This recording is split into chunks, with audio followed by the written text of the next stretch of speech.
Ito, magluluto tayo ngayon ng Bicol Express.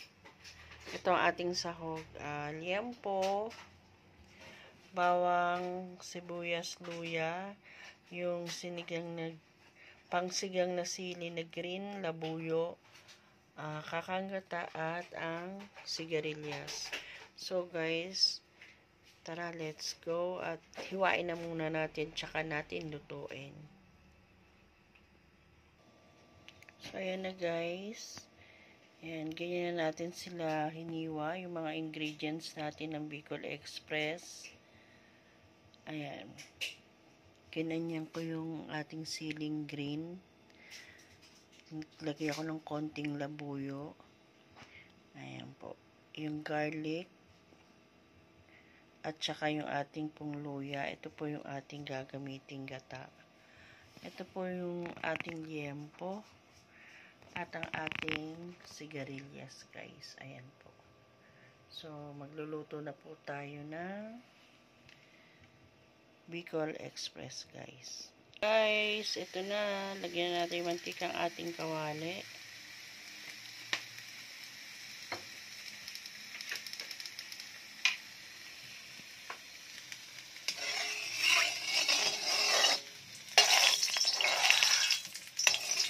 Ito lang gusto.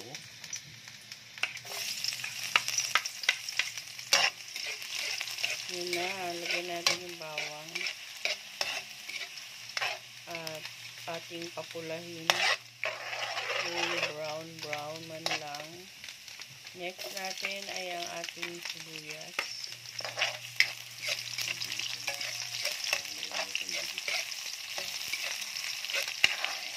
Ayan na guys.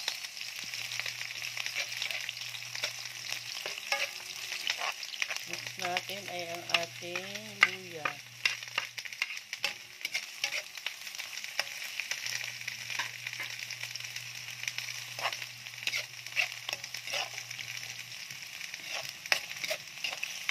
Next na po natin ang ating baboy.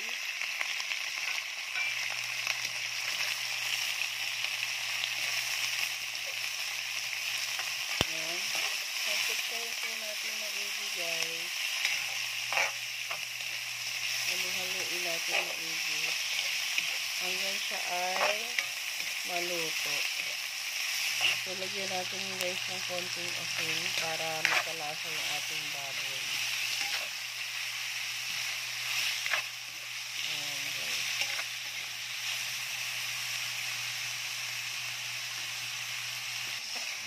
Next na natin, mapulay na yung ating baboy. Next na natin yung ating sigarilyas. Haluin natin. Ayan.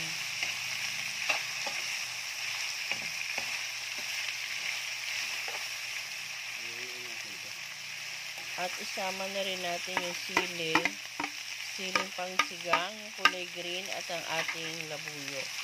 Nasa inyo na yan guys kung ilan yung ilalagay yung sili, kung gaano kaanghang ang gagawin nyo para sa inyong Bicol Express.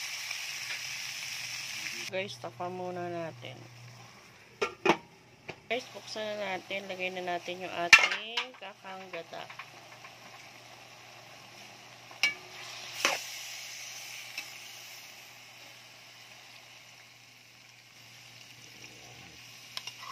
Nilagay yung kakanggata, medyo bago siya kumulo.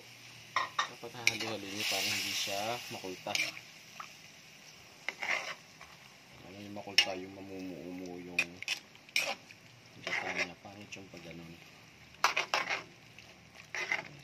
Kailangan daw halu-haluin guys hanggang sa kumulo. Kasi magbubuo-buo yung gata.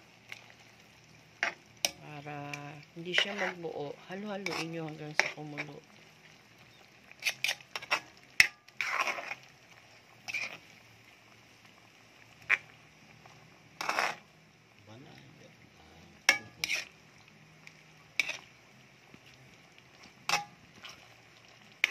So, ayan guys, kumukulo na siya maigi. Pakuloyin natin maigi.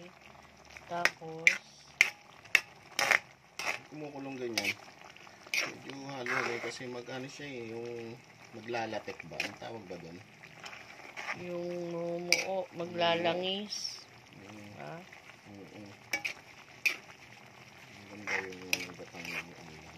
Mandali lang ba yapasa ko sa... Ano gagawin mo doon? okay guys, luto na yung ating menu for today, ang Bicol Express. Depende naman sa inyo yan kung patutuyuan nyo pa ng gusto para magkaroon ng langis-langis. So, comment below lang guys kung ano pa yung pwede nating lutuin.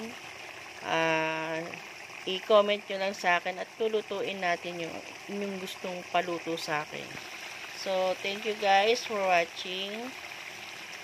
Please like and share and subscribe po. Salamat po.